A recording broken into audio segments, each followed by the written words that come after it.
रहे हैं। चलिए आगे बढ़ते हैं। शंकर सिंह वाघेला की एंट्री पर सस्पेंस। शंकर सिंह वाघेला की फिर हो सकती है कांग्रेस में एंट्री। सोशल मीडिया पर वीडियो डाल जताई कांग्रेस में आने की इच्छा।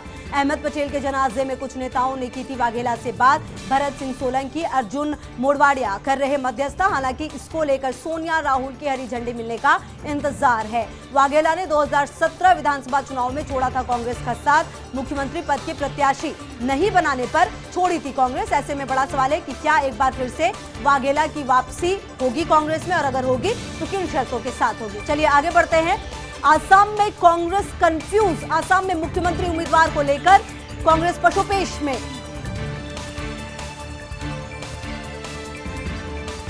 आसाम में कांग्रेस कंफ्यूज। आसाम में मुख्यमंत्री उम्मीदवार को लेकर कांग्रेस पशुपेश में। बिना सीएम उम्मीदवार घोषित किए चुनाव लड़ेगी कांग्रेस। तरुण गोगोई के निधन के बाद कांग्रेस के पास नहीं कोई बड़ा चेहरा थे तरुण गोगोई।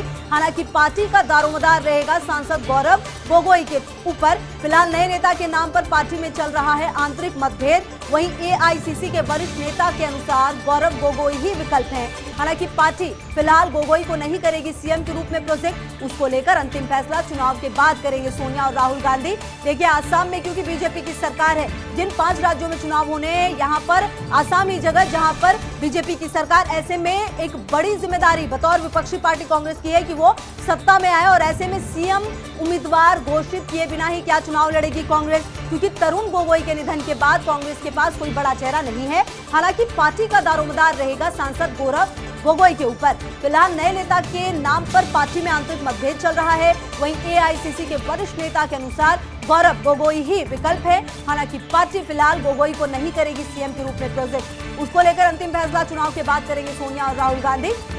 हालांकि आपने देखा होगा बीजेपी में ये अक्सर होता है कि आजकल प्रधानमंत्री मोदी के चेहरे पर चुनाव लड़ा जाता है, चाहे बात आप झारखंड की करें। हालांकि कई बार ये कहा गया था कि रघु शर्मा ही वहां के मुख्यमंत्री होंगे, लेकिन कई बार जो सवाल थे वो उठे थे। पार्टी प्रोजेक्ट करना नहीं चाहती आजकल सीएम उम्मीदवारों को, क्योंकि लगातार बड़े चेहरों पर ही चुनाव लड़ने की बात होती है। वही चीज आसाम में फिलहाल कांग्रेस में दिख रही है, क्योंकि तरुण गोगोई बड़े नेता थे, वो रहे नहीं है। ऐसे में बड़ी जिम्मेदारी गौरव गोगोई पर है, लेकिन पार्टी फिलहाल गोगोई को नहीं करेगी सीएम के रूप में प्रोजेक्ट, क्योंकि उनको लेकर अंतिम फैसला चुनाव के बाद करेंगे सोनिया और राहुल गांधी। तो ऐसे में बड़ा सवाल है किस चेहरे के साथ, किस तरीके से आसाम में चुनाव लड़ने वाली है कांग्रेस, क्योंकि आसाम में कांग्रेस कंफ्यूज नजर आ रही है। मुख्यमंत्री उम्मीदवार को लेकर कांग्रेस पशुपेश में है। बिना सीएम उम्मीदवार घोषित किए करे चुनाव लड़ेगी कांग्रेस, ऐसा फिलहाल महसूस हो रहा है। भाजपा का मिशन तमिलनाडु। ई पलानीस्वामी के नाम पर चुनाव लड़ने पर सहमत हुए पनीरसेल्वम। अब भाजपा अगले प्लान पर कर रही काम। अन्ना डीएमके में वीके शशिकला को शामिल करने का प्लान। 7 फरवरी को राजनीतिक गतिविधियां शुरू करने जा रही शशिकला। हालांकि शशिकला के पास 2 ऑप्शन है, एक अन्ना डीएमके और दूसरा भतीजे की पार्टी एएमएमके की राजनीति करने का ऑप्शन है। इस बीच भाजपा संतुलन बनाने का करेगी काम, और देखना यह होगा कि किस तरीके से मिशन तमिलनाडु में आगे लगेगी, क्योंकि तमिलनाडु में जिस तरीके से सरकार अभी है, ऐसे में क्या बीजेपी वहां पर कमल खिलाने में कामयाब होगी, पूरी तरह से ये देखना महत्वपूर्ण है। और ऐसे में ये बड़ी बात है, ई पलानीस्वामी के नाम पर चुनाव लड़ने पर सहमत हुए पनीरसेल्वम। अब भाजपा अगले प्लान पर कर रही काम। अन्ना डीएमके में वीके शशिकला को शामिल करने का प्लान है। शशिकला भी अगर साथ में आ जाती तो समझिए ये एक बड़ी बात होगी, क्योंकि शशिकला का प्रभाव बहुत ज्यादा है उन वोटर्स पर जहां पर जयललिता का प्रभाव हुआ करता था। 7 फरवरी से राजनीतिक गतिविधियां शुरू करने जा रही है शशिकला। हालांकि शशिकला के पास 2 ऑप्शन हैं, एक अन्ना डीएमके और दूसरा भतीजे की पार्टी एएमएमके की राजनीति करने का ऑप्शन है। और इस बीच भाजपा तमाम स्थितियों के बीच संतुलन बनाने का काम करेगी। मोदी की रैली से ममता बेचैन। 7 फरवरी को हल्दिया में होगी प्रधानमंत्री मोदी की रैली। मोदी की रैली से ममता बेचैन। 7 फरवरी को हल्दिया में होगी प्रधानमंत्री मोदी की रैली। इस बीच ममता बनर्जी ने मचाया हल्ला कि मोदी की रैली के बाद हो जाएगी चुनाव की घोषणा। 1 हफ्ते में चुनाव आयोग कर सकता है तारीखों की घोषणा। हालांकि जानकार सूत्रों से मिल रही खबर के अनुसार चुनाव की घोषणा नहीं होने जा रही है अभी। चुनाव आयोग भी सारी तैयारियों के बाद ही करेगा तारीखों का ऐलान, क्योंकि बंगाल के अलावा 5 राज्यों में और चुनाव होने हैं। ऐसे में अगले माह हो सकते हैं चुनाव की तारीखों का ऐलान। लेकिन कहीं ना कहीं जो 7 फरवरी की तारीख है वो बहुत महत्वपूर्ण हो जाती है बीजेपी के लिहाज से, क्योंकि हल्दिया में प्रधानमंत्री मोदी की रैली होने वाली है और इस रैली से ममता कम से कम फिलहाल बेचैन नजर आ रही हैं, क्योंकि ममता बनर्जी ने हल्ला मचाया है कि मोदी की रैली के बाद ही चुनाव की घोषणा हो जाएगी। मतलब ये कि आचार संहिता उसके बाद जैसे ही चुनाव की घोषणा होगी लागू होगी और जो रैलियां हैं वो बंद हो जाएंगी एक निश्चित समय के बाद, क्योंकि तारीखों के बाद जो घंटे होते हैं उससे पहले, कुछ घंटे पहले ही चुनाव प्रचारों को बंद करना पड़ता है। ऐसे में ये बड़ी बात कही जा रही है ममता की तरफ से कि मोदी की रैली के बाद चुनाव की घोषणा हो जाएगी। एक हफ्ते में चुनाव आयोग तारीखों की घोषणा कर सकता है। हालांकि जानकार सूत्रों से खबर मिल रही है चुनाव की घोषणा नहीं होने जा रही है अभी, क्योंकि सिर्फ पश्चिम बंगाल में चुनाव नहीं है। चुनाव आयोग सारी तैयारियों के बाद ही तारीखों का ऐलान करेगा, क्योंकि पश्चिम बंगाल के अलावा तमिलनाडु, आसाम, केरल, इन जगहों पर भी चुनाव होने, पुडुचेरी में भी चुनाव होने हैं। ऐसे में अगले माह ही चुनाव की तारीखों का ऐलान होगा, ऐसी बात भी सामने आ रही है। कांग्रेस को मिला 139 करोड़ का चंदा। वित्त वर्ष 2019-20 में चंदे के रूप में मिली है ये राशि। सर्वाधिक चंदा देने के मामले में कपिल सिब्बल सबसे आगे। लेटर बम में शामिल सिब्बल ने दिया सर्वाधिक 3 करोड़ का चंदा। सोनिया गांधी ने दिया 50,000 रुपए का चंदा। पूर्व प्रधानमंत्री मनमोहन सिंह ने दिया है 54,000 का चंदा। कांग्रेस को सर्वाधिक 20 करोड़ का चंदा दिया है आईटीसी लिमिटेड ने। तो ये बातें सामने आई हैं, जहां पर वित्त वर्ष 2019-20 में जो चंदे के रूप में राशि है वो कांग्रेस को 139 करोड़ की मिली है। सर्वाधिक चंदा देने के मामले में कपिल सिब्बल सबसे आगे हैं। लेटर बम में शामिल सिब्बल ने सर्वाधिक 3 करोड़ का चंदा दिया है। वहीं कांग्रेस की अंतरिम अध्यक्षा सोनिया गांधी ने 50,000 रुपए का चंदा दिया है। वहीं पूर्व प्रधानमंत्री मनमोहन सिंह ने भी 54,000 का चंदा दिया है।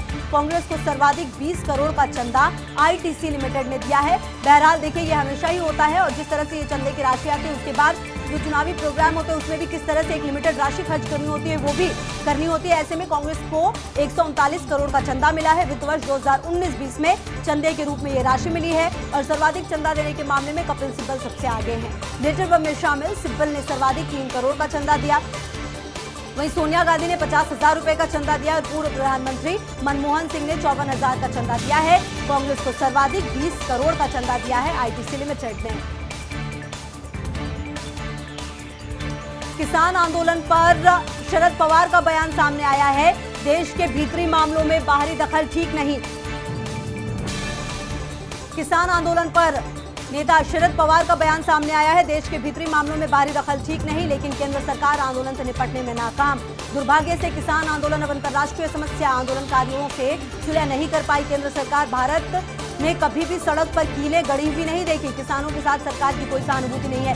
देखिए, जो शरद पवार बात कह रहे हैं उससे दो चीजें बिल्कुल क्लियर हो रही हैं। एक तरफ उन्होंने जो अंतर्राष्ट्रीय आवाज उठी है पिछले कुछ दिनों में और लगातार उसका विरोध हुआ है, उसका विरोध जरूर जताया है, लेकिन साथ ही साथ उन्होंने ये कहा जिस तरह से केंद्र सरकार नाकाम हुई है इस पूरे मामले को हैंडल करने में, इसीलिए ये जो आवाज है वो बढ़ी है और देश के भीतरी मामलों में बाहरी दखल ठीक नहीं, लेकिन केंद्र सरकार आंदोलन से निपटने में नाकाम रही है। दुर्भाग्य से किसान आंदोलन अब अंतर्राष्ट्रीय समस्या। आंदोलनकारियों से सुलह नहीं कर पाई केंद्र सरकार। भारत ने कभी भी सड़क पर कीलें गड़ी भी नहीं देखी। आपको याद होगा जब गाजीपुर बॉर्डर पर लगातार किसान बढ़ रहे थे और लगातार ये कहा जा रहा था कि बड़ी चीजें और हो सकती है, उस तरफ प्रिकॉशन लेते हुए दिल्ली में जो कीलें हैं वो लगाई गई थी, जो बैरिकेटिंग है वो की गई थी, उसको लेकर भी सवाल उठाए हैं। किसानों के साथ सरकार की कोई सहानुभूति नहीं, ये भी कहा गया शरद पवार की तरफ से।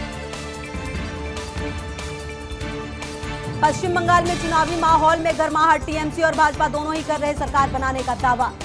तो पश्चिम बंगाल में चुनावी माहौल में गर्माहट। टीएमसी और भाजपा दोनों ही कर रहे सरकार बनाने का दावा। इस बीच दोनों दलों के बीच तीखे प्रहार होते जा रहे हैं तेज। सोशल मीडिया पर तीखे नारे और व्यंग्यात्मक गाने हो रहे हैं वायरल। शुभेंदु अधिकारी का हरे कृष्णा हरे हरे भाजपा घरे घरे का नारा वायरल हो रहा है। शुभेंदु अधिकारी कुछ दिन पहले ही टीएमसी को छोड़ बीजेपी में आए हैं। इसी तरह टीएमसी वीर भूम के अध्यक्ष अनव्रत ने 2 शब्दों में सुर्खियां बटोरी। 31 जनवरी को रैली में खेला होवे का इस्तेमाल किया, जिसके बाद से ये शब्द सुनाई दे रहे हैं पश्चिम बंगाल में।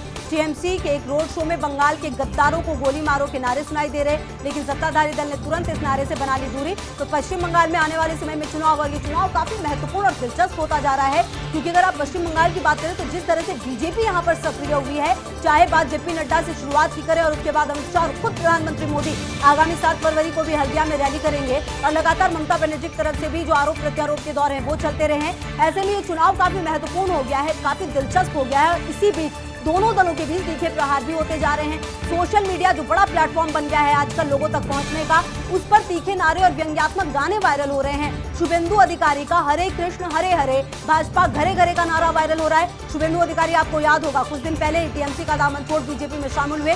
बड़ी खबर ये अपने आप में बनी थी क्योंकि शुभेंदु अधिकारी का बहुत ही दबदबा है एक क्षेत्र विशेष में। और इसी तरह टीएमसी वीरभूमि के अध्यक्ष अनुव्रत ने 2 शब्दों में सुर्खियां बटोर ली थी। 31 जनवरी को रैली में खेला होवे का इस्तेमाल किया, जिसके बाद से ही ये शब्द लगातार पश्चिम बंगाल में सुनाई दे रहे हैं। छोटे से ब्रेक के लिए रुक रहे हैं। न्यूज ब्लास्ट में खबरों का सिलसिला लगातार जारी है, बने रहिए फर्स्ट इंडिया के साथ।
चलिए ब्रेक के बाद आपका एक बार फिर से स्वागत। और न्यूज ब्लास्ट में बात नई दिल्ली से अदिति नागर की रिपोर्ट की करते हैं। वसुंधरा राजे की 8 मार्च की प्रस्तावित गोवर्धन परिक्रमा यात्रा। वसुंधरा राजे की 8 मार्च की प्रस्तावित गोवर्धन परिक्रमा यात्रा, इस यात्रा को लेकर भाजपा और कांग्रेसी क्षेत्रों में उठ रहा एक सवाल। क्या मैडम बनाने जा रही है एक अलग पार्टी? क्या मैडम सतीश पूनिया के समानांतर करेंगी अपनी अलग सभाएं?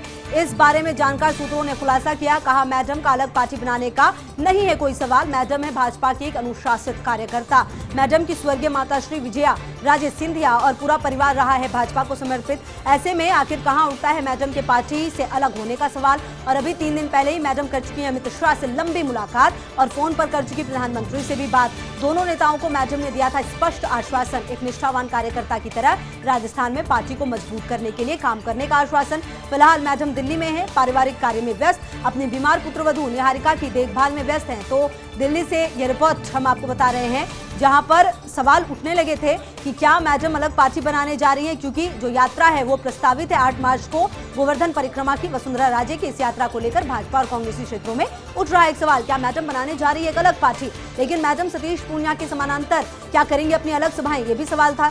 इस बारे में जानकार सूत्रों ने किया खुलासा। कहा, मैडम का अलग पार्टी बनाने का नहीं है कोई सवाल। मैडम है भाजपा की एक अनुशासित कार्यकर्ता। मैडम की स्वर्गीय माता श्री विजया राजे सिंधिया और पूरा परिवार रहा है भाजपा को समर्पित। ऐसे में आखिर कहां उठता है मैडम के पार्टी से अलग होने का सवाल?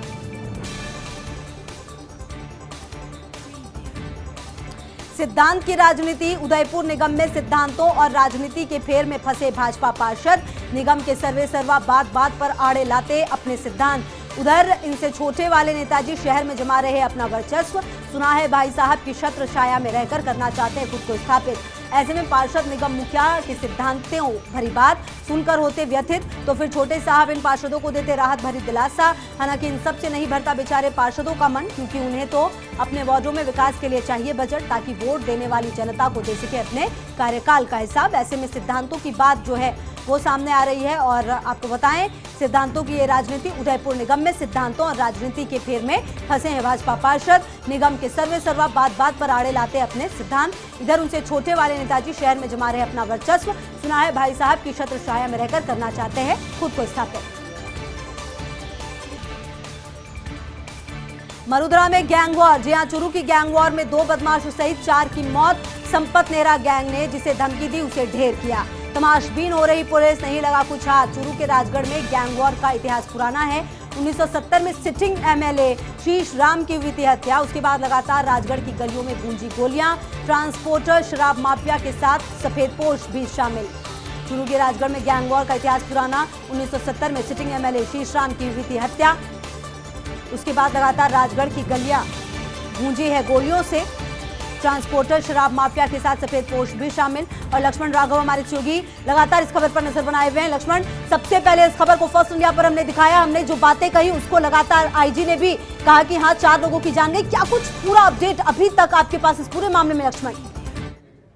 ये हम कोशिश कर रहे हैं स्क्रीन पर ये दिखाने की कि राजगढ़ में इस तरह की गैंगवार का इतिहास कितना पुराना है। साथ ही साथ हम ये इनपुट भी देंगे कि क्या क्या हुआ। दरअसल ये 1970 में जब सिटिंग एमएलए थे, आप सोचिए, सिटिंग विधायक की गोली मारकर हत्या हुई थी और उसके बाद से लगातार राजगढ़ की गलियों में जो है गोलियां गूंजती रही हैं उसके आसपास के इलाकों में। सबसे बड़ी बात यह है, ट्रांसपोर्टर, शराब माफिया और सफेदपोश, ये इस तरह का गठजोड़ बन गया, एक संगठित अपराध का कारण बन गया। हरियाणा में जब शराबबंदी हुई उसके बाद से ही।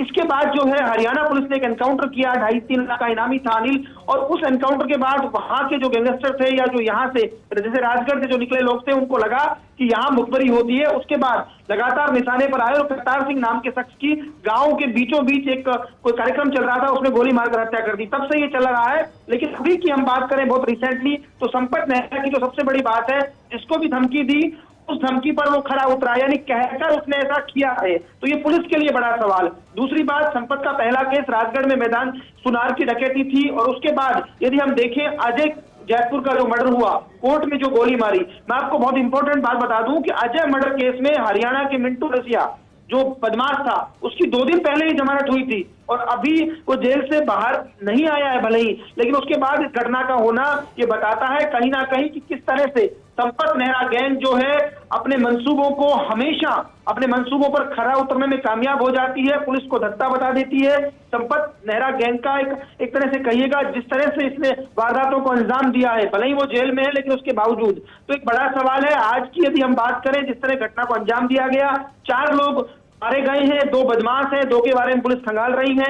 आईजी मौके के लिए रवाना हो गए। एक और बड़ी बात निकल कर आ रही है कि जो पुलिस वहां गांव में पहुंची है, मौजी गांव, आप समझिए इस बात को, वहां पुलिस का भी ग्रामीणों से कोई गतिरोध है। दरअसल वहां पर जो है एक तरह से इन दोनों के बीच ग्रामीण जो है आक्रोशित है। कहा तो यह तक जा रहा है कि पुलिस ने घेराव किया है। तो आप समझ सकते हैं कि जिस तरह से घटना है, उस घटना के बाद स्वाभाविक है ग्रामीणों में आक्रोश होना। और जो कि मैंने आपको बताया था, उस वक्त भी हमारे दर्शकों को बताया था कि ये बात आ रही है कि ग्रामीण जो है उस पर कोई मुकदमा नहीं है। तो अब एक ग्रामीण की तो पुष्टि कर चुके हैं, संभवतः यही वजह है कि वहां पर ग्रामीणों में आक्रोश है। और जहां तक प्रदीप की बात है, इसको धमकियां दी गई थी, पहले कहा गया था इसकी हत्या करेंगे, उसके बाद नेहरा गैंग आज अपने मंसूबों में कामयाब हो गई है। और एक तरह से कह सकते हैं कि आप इस बात को भी समझिए, प्रदीप कौन था? ये प्रदीप वही था जिसने अजय जैतपुरा की जब हत्या हुई रूम में, तो उस मामले में मुकदमा दर्ज कराया था। तो दरअसल ये जो गैंग्स चलती हैं, इनकी मोडस ऑपरेंडी यही रहती है कि जो मुकदमा दर्ज करवाए, जो चश्मदीद गवाह हो,